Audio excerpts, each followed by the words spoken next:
80-90 साल तक जिंदा रहना है ना तो घर में चुपचाप बैठे रहो, वरना 23-24 साल में तो अगर क्रांतिकारी देशभक्ति की बात करोगे तो ऊपर भेज दिए जाओगे। बिहार का भारत भूषण तिवारी आज का भगत सिंह था वो बंदा। इस देश में जहां रेपिस्ट, बलात्कारी, चोर, उचक्के, लफंगे जो छोटी छोटी बच्चों के रेप करते हैं उनके रेप कर देते हैं, वो आज पार्लियामेंट में बैठे हैं या वो खुलेआम जिंदगी जी रहे हैं अपनी। लेकिन वो बंदा देश के नेताओं के खिलाफ बोल रहा था कि इसने ये काम नहीं किया, वो काम नहीं किया। पूरा डिटेल में बताऊंगा। वो इस देश को आईना दिखा रहा था एक, उस बंदे को एनकाउंटर बिहार के भोजपुर जिले का बिलोटी गांव का था भाई भारत भूषण तिवारी भाई अपना, जो आज का भगत सिंह है। बीएससी स्टूडेंट था वो, पढ़ा लिखा बालक था, अनपढ़ नहीं था। उसको पता था कि मैं क्या करने जा रहा हूँ।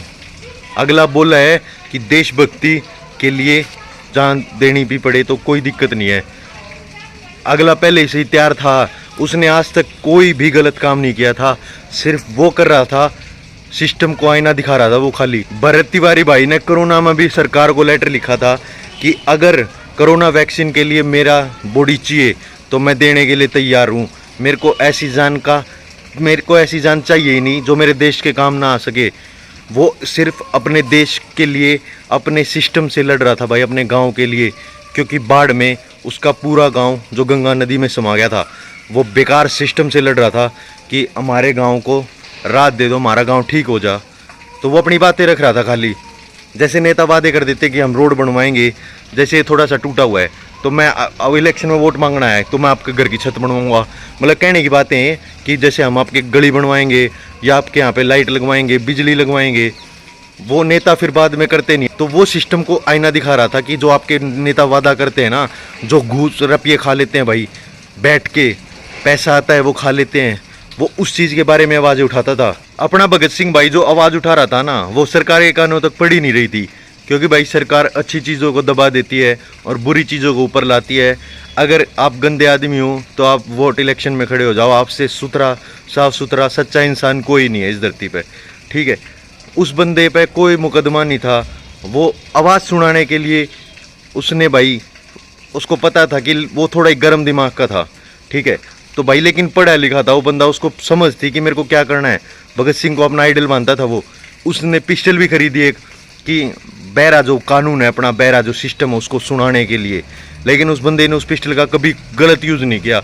उसके घर पुलिस आती है और वो बंदूक दिखा देता है, क्योंकि भाई वो काम अच्छा कर रहा था तो पुलिस आएगी। क्योंकि गंदे काम वालों को तो पुलिस पकड़ती नहीं है ना। काम अच्छा कर रहा था तो पुलिस आई। और क्या हुआ, उसने भाई ने पिस्तौल दिखा दी और वो चले गए, उसकी वीडियो होगी वायरल। तो जो बिहार के मुख्यमंत्री हैं उन्होंने भाई उसको घोषित कर दिया कि ये मानसिक रोगी है। मानसिक रोगी होते हुए भी भाई, चलो मानसिक रोगी घोषित कर दिया, फिर पुलिस वालों की होगी बेइज्जती कि ये तो हमारी ईगो पे बात आ गई। इस बंदे ने तो पुलिस को भगा दिया, वापस फिर गई। उसने फिर खाट पे लेटा था, जैसे भगत सिंह बैठते थे ना खाट पे, वैसे ही वो बंदा खाट पे बैठा था। पुलिस आई और फिर पिस्टल लहराई। लेकिन फिर उसके बाद वो गया भाई फेसबुक पे लाइव चला के खेतों में चला गया। वहाँ पे 17 तारीख वो दिन था जहाँ पे उस बैरी सरकार ने, अंधी सरकार ने अपनी आँख की पट्टी उतारी। सुनी आवाज़, उस धमाके की आवाज़ सुनी, अपने भगत सिंह भाई को भाई चारों तरफ से घेर लिया। और उस बंदे ने फेसबुक लाइव पे ही बोला कि सब कुछ आज मेरे साथ जो हो रहा है वो ये निकम्मी सरकार है। अगर मैं बच जाऊं तो ठीक है और मारा जाऊं तो आप समझ जाना। और सबको समझा दिया भाई। 17 तारीख को वो ऐसा ब्लैक डे था जहाँ पे उनको, उसने अपना जो हथियार था ना वो फेंक दिया फेसबुक लाइव में। भरत तिवारी भाई ने सोचा भाई अगर मेरी बातें सरकार सुन रही है, अगर मेरे सब इसका समाज का भला हो रहा है तो मेरे को हथियार उठाने की जरूरत ही नहीं है। तो उसने वो फेंक दिया और फिर जो हुआ उसको भाई बयान नहीं कर सकते। मानसिक रोगी अगर सरकार ने घोषित किया है ना, तो मानसिक रोगी को तो सरकार वैसे भी मार नहीं सकती है, एनकाउंटर नहीं कर सकती। और एनकाउंटर का मतलब होता है पैरों के नीचे, टांग मतलब कमर से नीचे गोली मारना। उसको ख़त्म ही कर दिया यार एनकाउंटर में। अपराधी नहीं था वो, कोई भी उस पर मुकदमा दर्ज नहीं था, फिर भी उसके साथ किया क्योंकि वो पब्लिक को इकट्ठा कर रहा था कि उठो उठो। और उसको पता था कि एक अकेले आदमी से भाई कुछ नहीं होगा, क्योंकि ये जो हमारी जनता है ना वो किसी को कुछ हो जाने के बाद ही जगती है, और वो ही हुआ। लेकिन वो बंदा फिर भी अकेला लड़ रहा, अपने समाज के लिए, अपने गांव के लिए, लेकिन इस सरकार ने, इस अंधे कानून ने उसकी बात नहीं सुनी और उसको पता लग गया कि ये भाई जब तक बोलता रहेगा हमारी सरकार की बेइज्जती होती रहेगी, हम पैसे कैसे खाएंगे या फिर हम गलत काम कैसे करेंगे। अच्छे आदमियों को तो भाई फ़र्क इतना ही भाई, वो भगत सिंह को अंग्रेज़ों ने मारा था और इस भगत सिंह को हमारे कायर सिस्टम ने मारा है। ठीक है, ये थी भाई पूरी भगत सिंह केस की, भारत तिवारी केस की भाई सच्चाई। एक बंदा भाई चला था कुछ अच्छा करने के लिए, अपने समाज के लिए, अपने देश के लिए कुछ अच्छा करने के लिए चला था, लेकिन यहाँ पे अच्छाई के लिए कुछ नहीं भाई।